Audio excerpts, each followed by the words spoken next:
Mugen TV Game Reviews.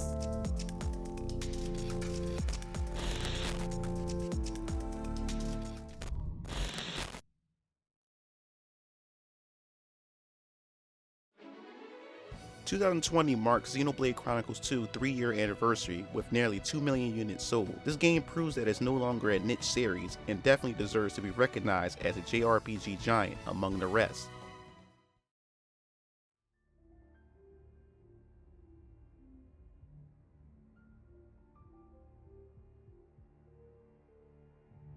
The story follows a 15-year-old boy named Rex, who is the salvager of Allrest, and dreams of one day visiting a place called Elysium. Through legends and folktales, it is said that Elysium can be found on top of the World Tree.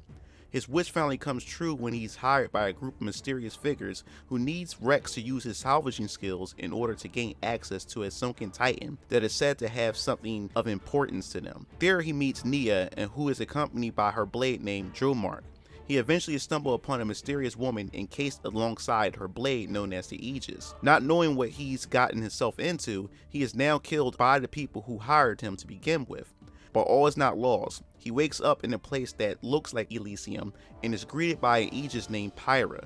She gives Rex half of her core crystal in order to revive him, as they are now linked together. She requests that Rex takes her to Elysium so he can meet her father, who is known as the Creator.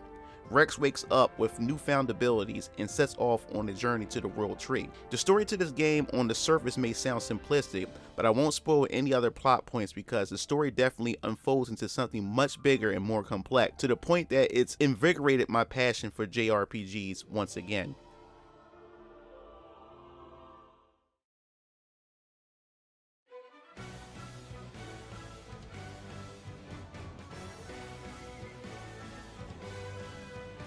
The visuals is one of Xenoblade Chronicles 2's strong points. Since the Nintendo Switch isn't as powerful as its competitors such as the Xbox One and the PS4, Monolith saw the decision to go with a more anime cel shade like visuals that will allow this game to stand the test of time. Each of the various different locations has its own unique field accompanied by an amazing soundtrack. My favorite location is the Lutherian Archipelago. The music is so beautiful and soothing, which complements this location perfectly. It's like you're walking through the clouds of heaven itself.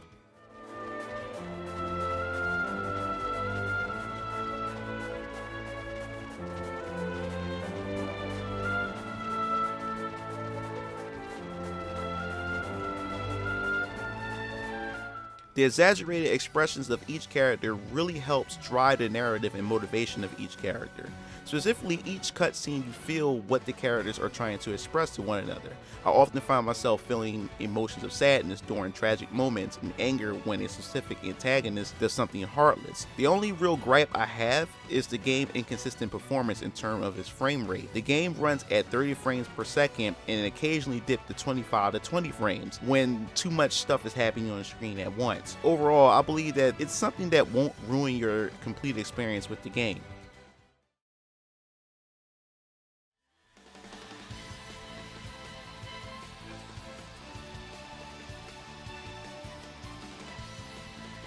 Xenoblade Chronicles 2 follows the same open world formula as the first game. The people of this world inhabit huge creatures known as Titans. Each Titan has their own unique characteristics that range from grasslands, industrial, snow mountains, and many more to discover. The game encourages extreme exploration that is completely open to the player to discover and how to reach specific locations. What's good about this is the game rewards you by giving specific resources and stumbling upon items that you may not have found throughout your playthrough. There are hardly any load times when traversing these huge titans unless you're entering a battleship, dungeon, or factory.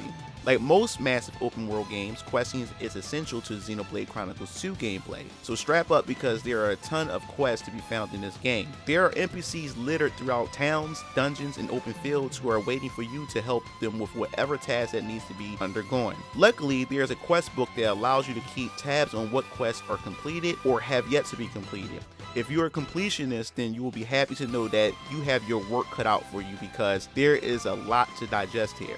The game also has a day and night system, so expect certain quests to be affected by this mechanic.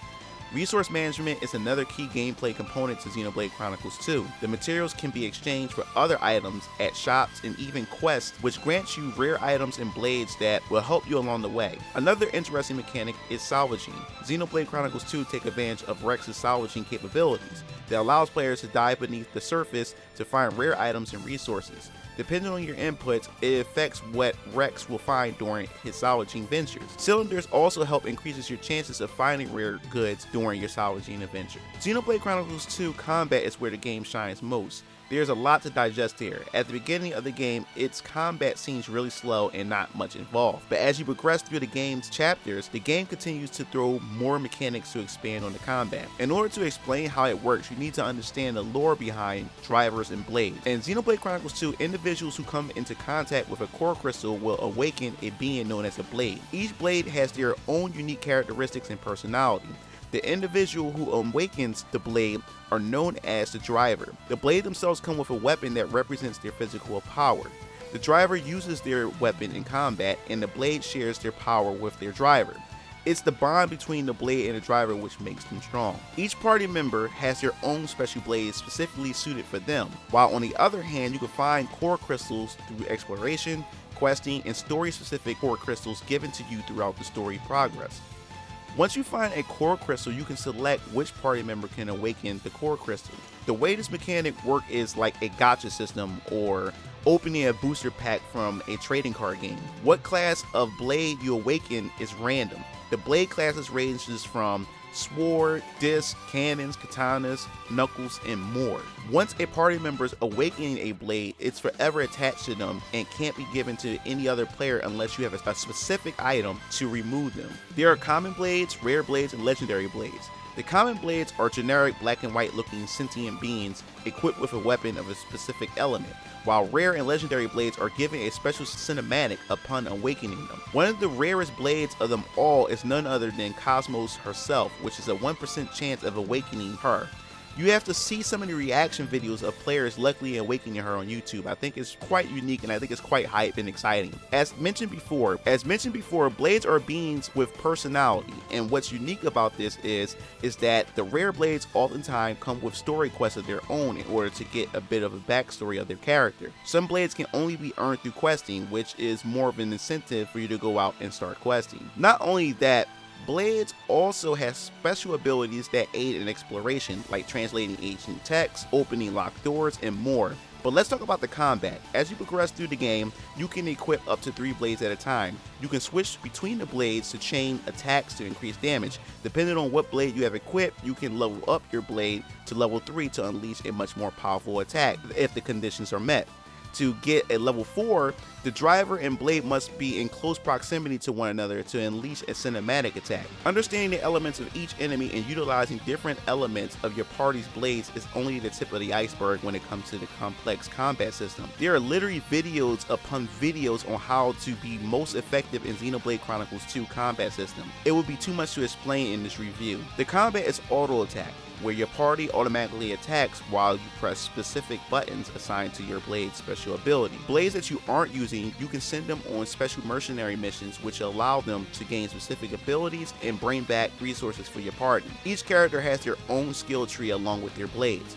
One specific character lacked the ability to become a driver, so instead created an artificial blade that required its own upgrading mechanic separate from the traditional methods of being a driver. There are also character-specific foods that help enhance the character's abilities and performance during combat. There are a ton of different features and mechanics to learn in this game. The good thing is, this game literally has a community of players who take this game's combat seriously. A ton of players have guides and blade tier lists for you to consume if you're interested in wanting to get the most out of this game. Overall, Xenoblade Chronicles 2 is a visually appealing game with a rich and complex story which encompasses hours within the base game with ton of content that have you crunching over 100 hours of gameplay. That's right, it took me 100 hours to beat the game, and that's without doing every quest or awakening every rare and legendary blade.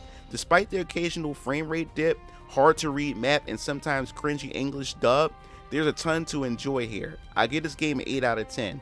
If you enjoy this review, I definitely advise you to subscribe. Stay tuned for more reviews that I have in the upcoming future. There's also a Xenoblade Chronicles 2 expansion called The Golden Country of Torna, which I will be reviewing and will be uploaded on the channel. So make sure you hit the bell to be notified for when that's ready. This is MugenLord signing off. See you Game Fiends later. Peace out.